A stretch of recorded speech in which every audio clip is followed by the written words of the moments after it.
So huge thank you to all the sponsors and to all the volunteers. So my name is Donna, which you already know.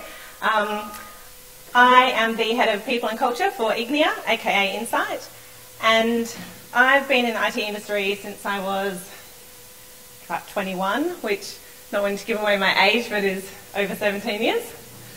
And I loved the IT industry. Gosh, this is loud. I'm going to get louder, so you probably want to turn it down a bit. The more excited I get, the louder it's going to get in here. I love the IT industry. What I love about it is that it's always changing. You always have to be learning, and you always have to be looking at what's next and continuously keeping up to date. And I guess one of the points that I want to make today is that that is a passion that doesn't discriminate. That passion and love for learning, any of us can have it. Males, females, whatever. So really focus everything that you do around attraction for females and for everyone in your organisation. Focus on that more than anything else.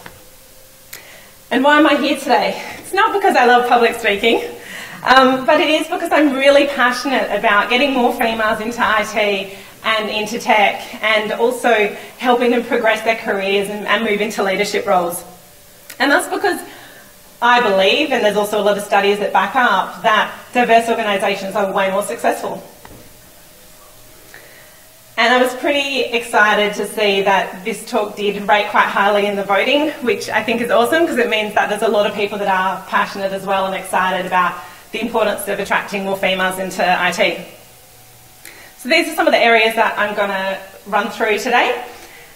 I am happy to take the odd questions throughout, but I probably will cover a lot of the stuff throughout the talk, so probably best to wait till the end. And I did have lots of Q&A time allowed. Some of that's been eaten into a little bit, but there will still be plenty of Q&A time. I'm also on a panel later on this afternoon. Thanks, Aidan. And I'm also happy to have a chat about anything to do with this later on. I'll be hanging around for a drink as well at the after party. So please feel free to come and have a chat. So starting with your advertising. Where do you advertise? So most people advertise on your standard places, Seek, Career One. But what I would say is there's actually a lot of job boards that are targeted towards females specifically. One of my favourites is DCC Jobs, and the fabulous Gemma and Valeria there, winning an award recently, have been doing an amazing job at creating their organisation over the last 2 years. What I love about it is,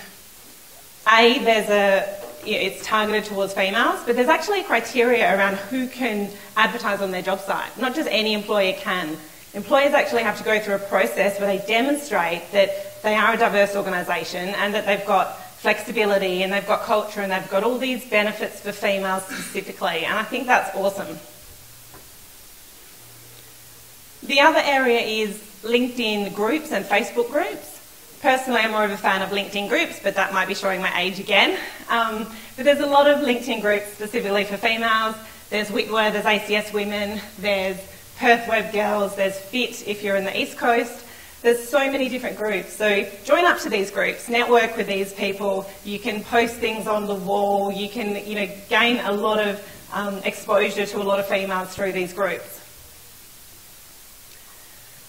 Referrals are the other main area. Most companies have great referral programs where they, pay you money if you refer someone, and it can be just forgotten about. So what I want to say is you need to be proactive about referrals. If you've got specific roles that you want females in your to join your organisation, actually go out to your people and remind them. Say, we've got this awesome role. Who do you know? Do you know any females that you think would be interested? Go and talk to the females in your organisation and ask them to promote it to their networks as well. And you'll get a lot more exposure and have a lot more chance of attracting some females.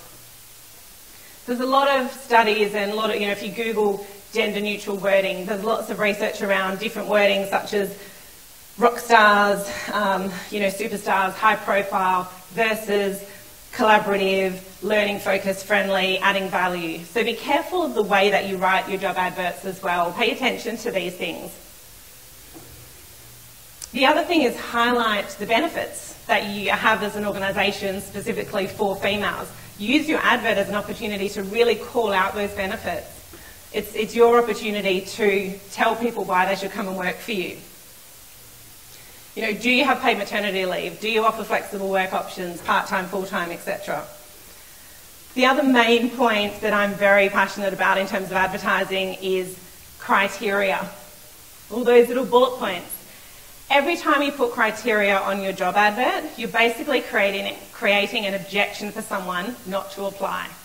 So think about why you're putting a criteria on your job ad.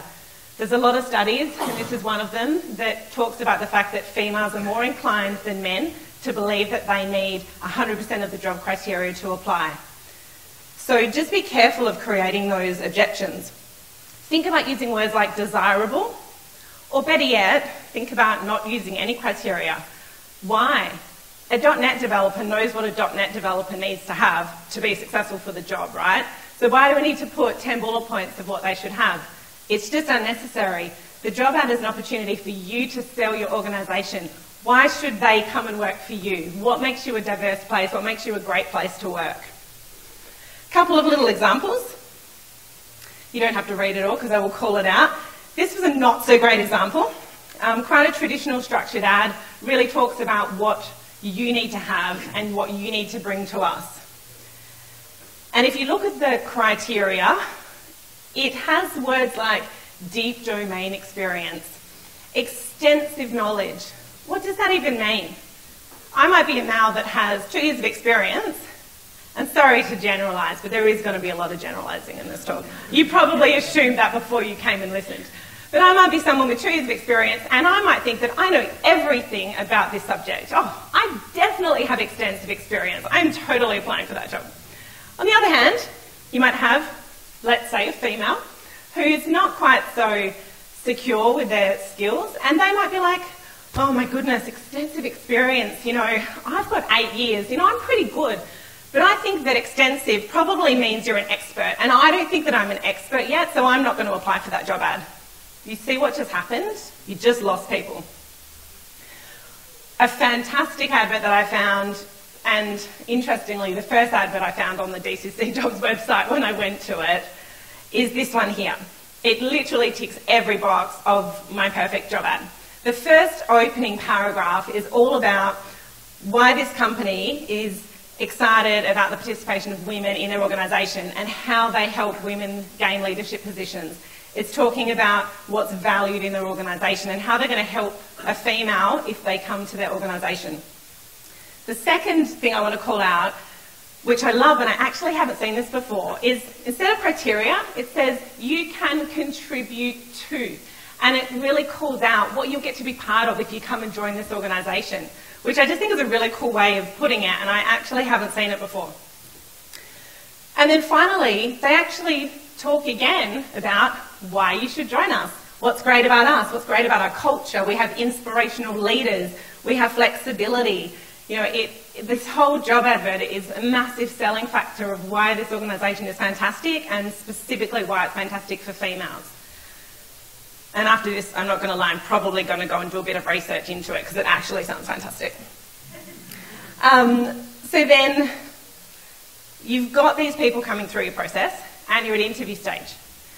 Now, what I really want to call out here is that all of our natural instinct is to hire people that are like us, that we get along with, that we want to work with, and, you know, to make friends with people who are like us, that we get along with. So unless you specifically train your interviewers on what they're looking for, that's what's going to happen. What is culture fit? There's so much. Culture fit is thrown around all the time. And if you haven't trained people on what they're looking for, culture fit to someone might mean, well, they like to go and have beers after work. I like to go and have beers after work. Or they cycle. I cycle. What does culture fit mean? So for me, it's around values. It's really making sure that your interview questions are aligned to your values. If you end up hiring all the same people, obviously you're going to have a lack of diversity, but you're also going to have a lack of innovation, a lack of different ideas, a lack of different opinions, which, once again, studies back up that diverse organisations are more successful. And in my experience, that's definitely been the case. So in terms of, I guess, some example questions that you can talk to your interviewers about, you know, how does this person demonstrate a love of learning? Are they passionate about what they do? How have they demonstrated their team focus and their knowledge sharing ability in their previous roles? These are values-related questions, but they need to be tailored to your organisation specifically. If you hire for values and capabilities, specific skills can be trained. It doesn't matter if people are missing specific skills. That's the easy bit from my opinion and from my experience. I want to tell you a brief story about my fabulous recruiter, who's actually on maternity leave at the moment. She applied for a role before coming to us, and it was with one of our competitors, and she didn't know at the time, but her colleague also applied for the role. So she had about 6 years of experience in IT recruitment. He had about the same in recruitment, but no IT experience. It was in a different industry. Now, she went through an interview process, and the interviewers were all male, and he got the job over her, which was great for me because I was able to hire her about 3 months later, and she's been amazing, and 2 years down the track, she's smashed it. But, I wasn't a fly on the wall for that interview process, so I don't know why he got the job over her, but what I do know is that he only lasted about 6 months. And what I also know is that if those interviewers hadn't been trained on what they're actually looking for, they might have just gotten along with him better and just thought, well, I'd like to work with him, we get along, I'll hire him. So you need to be really careful because you might not be getting the best people for the job. Speaking of finding the right culture fit, there's some big names up there and some big companies that I think coming out of university all of us would have been pretty excited to dream of working for. And there's a lot of similarities with the core values that you see. Things like passion, respect, collaboration are quite common and quite popular. And definitely values that are attractive to females specifically. When I first started at Ignia, the first thing I did, we had 25 people at the time, but the first thing I did was work with everybody and collaboratively come up with what we wanted our culture to be and what we wanted our core values to be. And this meant that everyone was bought into it because one person doesn't create your culture. Every single person in your business creates your culture.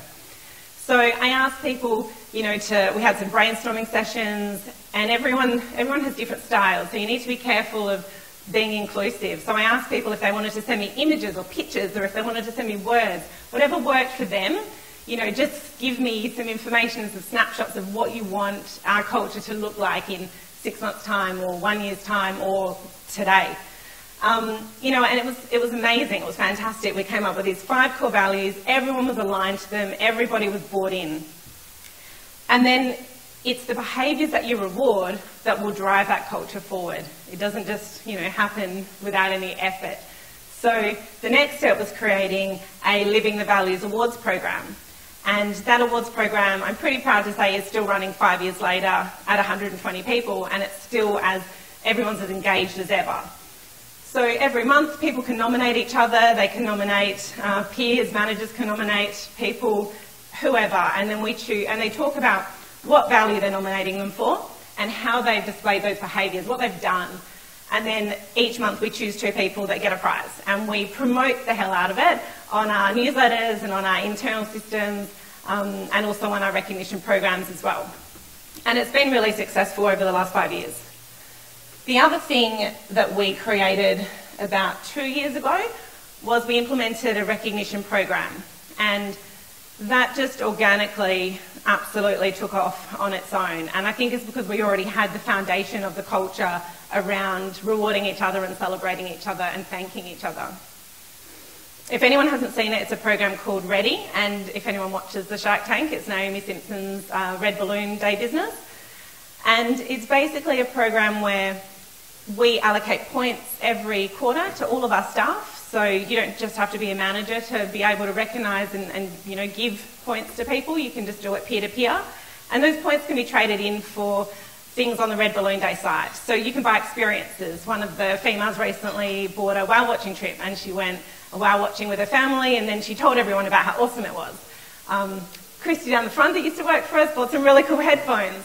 So, you actually get a story out of what people are using their points for as well. And then you've got a recognition wall that calls out all of these stories of how people are thanking each other and how they're helping each other. And it just really helps reinforce those behaviours again and drive the culture. I do want to reiterate that if you hire the people with the right values in the first place, everything else is a lot easier. And the other thing I want to reiterate is to be transparent and call out behaviour that's not in line with your values. Don't be afraid to call it out and to say, you know, that wasn't in line with our values. I don't want to see that behaviour again. Just be transparent about it. And if you do that, it will continue to keep driving those right behaviours. Flexibility, it feeds into culture as well. Certainly for females, it's important to have a flexible culture. And once again, I'm not just saying that this is for females only and not for males, because we actually have quite a few males in our organisation that do after school pick-up, before school pick-up. If the kids are sick, they stay home with the kids. But the stats are still that females are doing about 70% of it. So it is more important for females, and you do need to really promote it if you want to attract more and retain more females. You know, the days of working 9 to 5, 8 to 6, 9 to 9, whatever it is, they're gone. In the tech industry, more so than ever with cloud access, we should have flexibility to work however and whenever we want and be empowered to do that. And it's so important that people can do that and work from home when they need to. Some examples is that we had a staff member who used to do 3 days from work, 3 days in office and 2 days from home for childcare purposes. We had another female recently who asked to work, 3 days from the office and then take 2 days, so move to a part-time role because she wanted to study and do interior design. Why not? Why not support these things? What's the downside? I would argue that you get so much more loyalty and work ethic from people if you do have this flexible culture and if you are helping people pursue whatever they want to pursue outside of work. When I first started at Ignia, my CEO had had a few bad experiences and he had a blanket rule, no one can work from home. He was so against working from home. Sorry, unless you were part of the senior management team of 3 and then it was fine. But no one else was allowed to work from home, and that really fed into a negative culture because of the lack of trust. So I worked with him really closely around managing by exception. Don't let a couple of people that are doing the wrong thing ruin it for everyone and ruin your entire culture. Don't be afraid to have those difficult conversations with people that are not doing the right thing. So we changed that straight away, and the difference in the culture, was ridiculous. It straight away moved to a culture of trust and moved to a culture of managing transparently negative behaviours. Transparent processes is something that I'm also really passionate about everything, but it's so important in attraction and retention. And once again, for everyone, for males and females, but certainly for females, there's a lot of stats that say that females are less inclined to ask for salary increases, to put their hand up and say, I deserve a promotion, give me a promotion. They're just less inclined to do that. So we need to be proactive about creating really objective, fair, transparent processes so that it's easy for them to have those conversations with you. One of the projects that I embarked on at Ignia was creating really clear career pathways that mapped into a capability framework that was completely objective. So you could see, okay, here's a promotion workbook. These are the capabilities that I need to give examples of to be able to progress to the next role. And it just changes the conversation. Instead of a female having, probably want to shut that because I'm really loud. Instead of a female having to say, I deserve that promotion, they can say, you know what, I've been working through this promotion workbook and I meet all of this criteria. Here's the examples. Do you think that I'm ready for a promotion? It just makes the conversation a lot softer and a lot easier for a female to have. The other thing that I was actually quite excited about with the Insight acquisition of Ignia 12 months ago is that Insight have transparent salary bands. And once again, it's about making the conversations easier for females to have with their manager. So by having a transparent salary band, it means that you can have a conversation about, well, this is the minimum, this is the maximum, this is where you sit on the band. And a female can say, well, I've got this many years of experience, and I guess compared to the other people in my team, this is where I think I probably sit on the band, but I'm only here. Is there a reason for that? It just makes the conversation softer and easier to have. And in my experience, it's made a really big difference. So, getting right people, got a great culture, got transparent processes, then you need to promote the hell out of it. Employer branding. Sponsorship, getting involved in things like this, sponsoring things that help the IT community, but also sponsoring programs that are targeted at females as well. I talked about some of the groups earlier, WITWA, ACS Women, Tech Girls are Superheroes. There's a lot of programs that specifically are for females, and by sponsoring and even better, volunteering and getting involved in them, it shows that you practice what you preach. It shows that you actually care about diversity and that you genuinely do want to help more females get into the industry and stay in the industry. Getting involved in events and panels. So I'm organising an event for ACS Women early next year, and it's around careers in IT. So I'm getting 5 amazing women with all different types of backgrounds and all different types of IT roles to talk about what it is they love about their role, what they love about working in IT, and what their career journey has looked like. So all of those little things, you know, feedback on your own personal brand, but also your employer brand as well. So encourage your employees to volunteer and to get involved, to be on committees. You know, I'm on too many committees, but encourage them to get involved because that will reflect on your organisation. Give them time to. I mean, that would be unheard of maybe for my organisation, but if you can, you know, give people time to get involved in that sort of stuff because you will get it back tenfold. Meetups as well. I know a lot of people in this audience will be involved in user groups and meetup groups, and they're absolutely fantastic for that networking. Internships, university grad programs, get involved in them as well. Go to open days, you know, get the messaging out there as young as you can.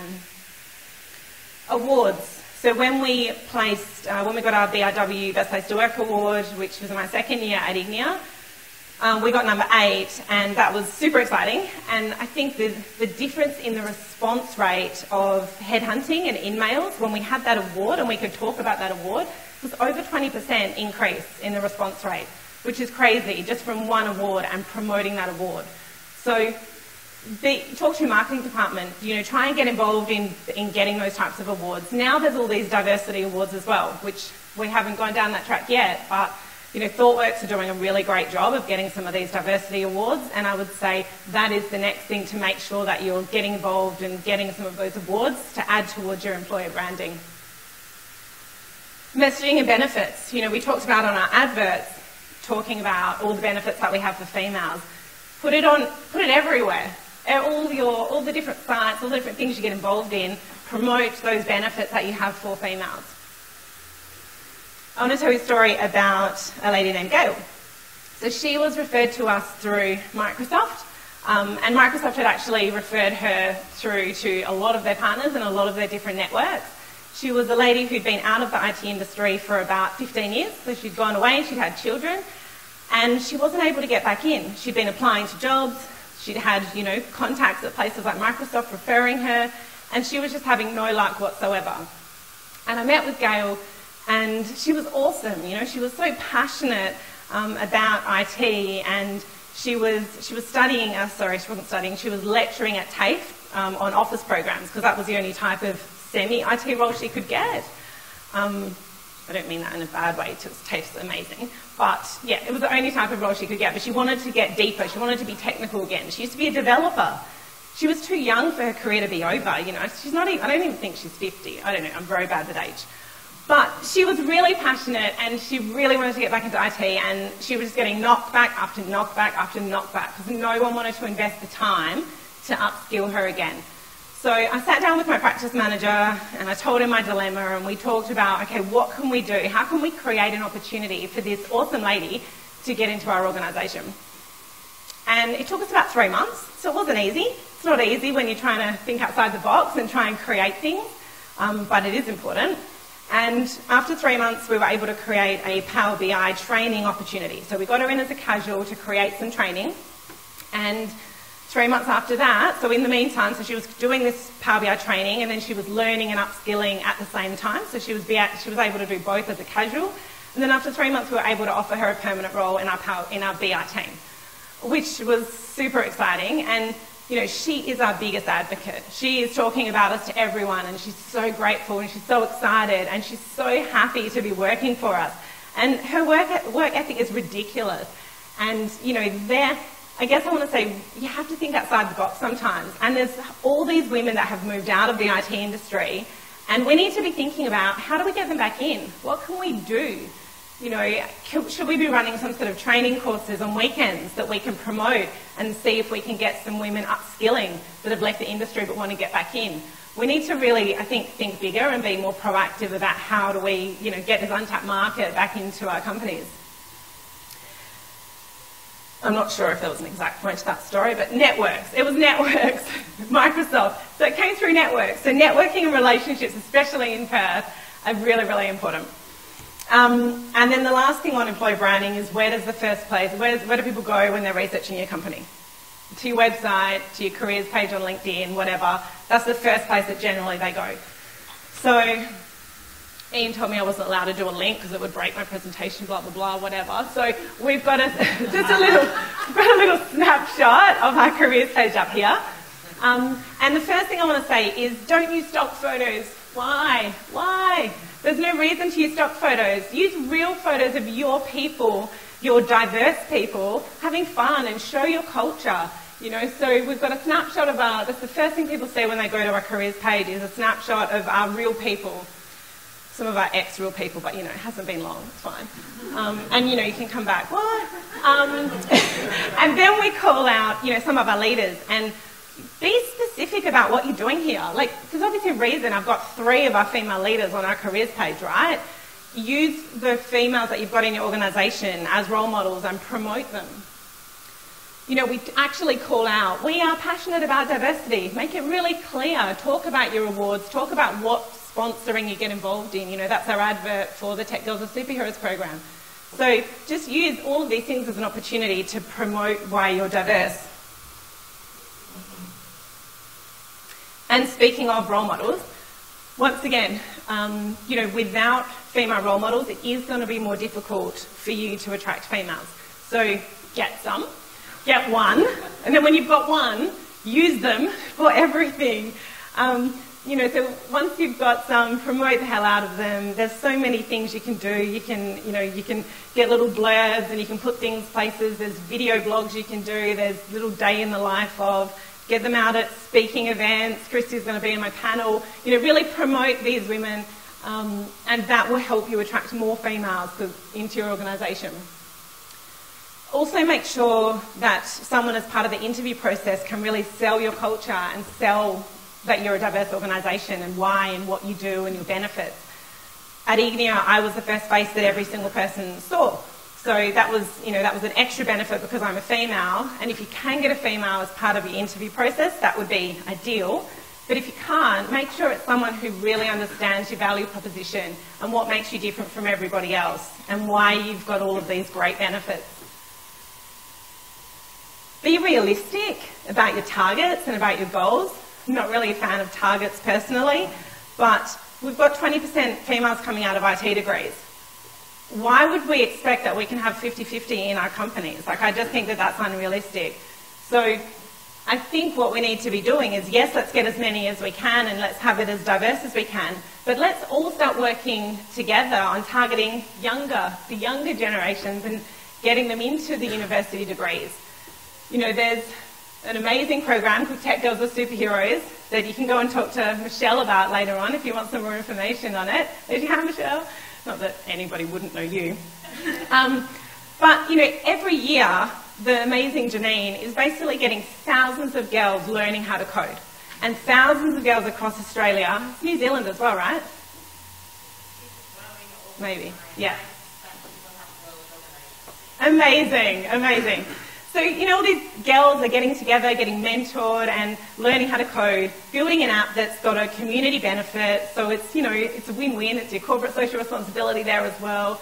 And learning and getting excited about IT and what IT is and what apps are. So, if you haven't heard of this program, seriously, everybody should be getting involved in it, either as a mentor, as a judge. Literally as a judge, it takes half an hour of your life once a year. It's nothing. As a volunteer and as an organisation, we should be sponsoring this stuff.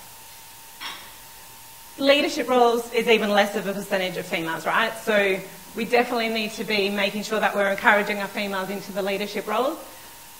I'm pretty stoked that we now have 3 out of 8. It's not quite 50-50, but I've hired 2 females into our leadership team in the last 6 months, which is really exciting for me. And the extra collaboration and just the slight balance and differences that you see in the way the leadership team is when you've got a balance is incredible. It's just so much better. And the males say that as well. The males back me up on that. And both of these, both Karen and Laura came to me through my networks and through referrals. So once again, referrals, networks. Educating all of your employees around the benefits of diversity and why you're trying to be a diverse organisation, what's the point. Making sure everyone in your company is aware of that is really important. And what unconscious bias is and how to be aware of it. There's so much training now on unconscious bias, it's not funny. You know, you can get, if you've got internal HR, you can get it for free. You've got people that will come out and do lunch and learn sessions. If you're, you know, into tech, there's a really cool company called Diversify with the fabulous Lucy Hammond, who's a local Perth person, doing virtual reality diversity training. I mean, how fun is that? I think she's presenting next week, so you should come along if you're interested.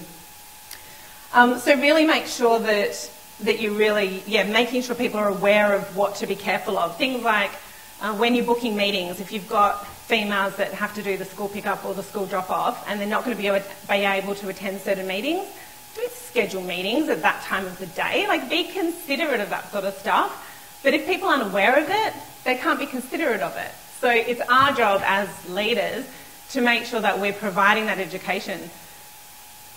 I have one of my favourite memories of Steve McNally, who was our director last year, is sitting in a management meeting where I was the only female, and someone threw out a little assumption that I was going to take the minutes because, you know, I was the only female, right? So who else would take the minutes?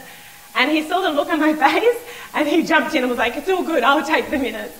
You know, he's got a 12-year-old daughter that he's trying to get into IT, so he's really passionate about diversity and he understands the biases that are there. So what I would say is you need to educate everybody on understanding that, because it will be a different organisation if people are aware of it. Same thing with coffee, right? No one even tries that at my work, but it happens all the time. And also perception around male versus female. You know, sometimes it's more appropriate. Men seem to get away with interrupting or with being a little bit aggressive, but if a female does it, you know, she's a bit of a bitch. So we need to be careful around the perception, and it's all an education process. It's just making sure people are aware of these things and the thought processes that happen without you even knowing that they're happening. And call people out. If you see people doing those types of behaviours, call them out. Last week I was at a WITWA event, the Women in Technology WA event, for those that don't know, and there was 35 women and there was 3 men that came, which is great because we like men to come to those events. And everyone was looking for a seat, and one of the men said, well, is there a special seat for men? Like a little bit kind of sarcastic and awkward because he was a bit uncomfortable. And everyone sat down, and the chair of the event, Pia, said to everybody, guys, I just want you to think for a moment about how you feel right now, how it feels to be the minority and how it feels to be the only man in this big group of females. And I want you to think and just reflect for a moment on that feeling of uncomfortableness. And then I want you to think that that's how most of us working in IT feel every day. We're the one female in the 30 males. And I just thought that was like mind-blowing. Like, it's so obvious, but until you reflect and think about it, it doesn't really sink in. So call people out. It doesn't have to be in a negative way, but call them out. Oh, there was a little snapshot up there of Sheryl Sandberg, because I really love her book Lean In. And I know it was a little bit controversial because she really puts a lot of onus on females to step up and to be more proactive, which I agree with. But I think she also gives some really good perspectives for men. So I think for males and females, it's a great book to read, and it just gives you a really interesting perspective on some of the things females go through that you just wouldn't think about. And I guess the final thing that I want to talk about is people don't leave companies, they leave managers, right? So, you know, it's all about the leadership. Leaders need to be proactive. You know, us as leaders need to step up, and we need to be the ones that proactively encourage females. If they're not looking at the promotion processes, why aren't they? We need to be really proactive. Communication styles, you know, making sure that if you're running a boardroom meeting and you've got females that aren't speaking up, make the effort and ask them, you know, do you have anything that you would like to input? What do you think about that? Can't even think of a female name right now, but what do you think about that? So be proactive as a leader, you know, be like Steve. That's your job to step up and to play that role and be really proactive. As a male leader, making sure that you're giving fair face time. You know, it's easy to assume that, you know, females might not want to go out for a beer after work. Why wouldn't they? You need to make sure you're being inclusive and that you're allowing females to have the same rapport building time and the same face time with you that their male colleagues are. So important. And female leaders as well. We need to be really careful because females are terrible at comparing each other to other females. So, you know, I've been on both sides of the coin where I've had a female manager who definitely held me to a higher expectation than my male colleague. And as a female, I catch myself doing it as well. So, you know, we need to, as female leaders, be really conscious about that. And I'd like to finish with practice what you preach. Certainly throughout the interview process, you know, be open and honest and transparent, because when people join your company, they're going to find out everything. So you need to gain that loyalty, because people can go work anywhere, especially in Perth, right? You can get another job tomorrow at about 10 places. So if you want to retain their loyalty, practice what you preach the whole way through, and you will. So thank you very much for listening, everyone.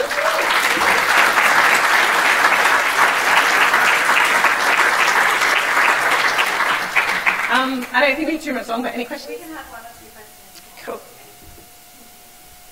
Hi. Yeah, you mentioned a little bit about values. Talk a lot about values, and particularly interviewing people, make sure candidates are the values more important than criteria or skills. Yep. What do you look like which focuses on that? What sort of questions do you ask? How do you make sure that someone aligns? Yeah, I guess, you know, in a perfect world, you use behavioural questions because you're getting people to come up with specific examples of things. Some people struggle with behavioural questions. I personally am not very good at answering them, great at asking them though. But use them as a first point, and if someone's struggling, you can help them along a little bit. So, you know, give me an example of a time when you know, were able to help out a colleague with a situation that they were struggling with. You know, there you're looking for teamwork, right? So take those values and put them into examples of how someone might be able to come up with a story of where they've demonstrated them. Passion for learning, you know, tell me about how you go about, you know, outside of your work. What do you do? What do you do outside of your work to increase your skills and to, you know, to learn more? Things like that. So it's just really tying them into a values-based question. Good question. One more? Actually related to that. Yeah.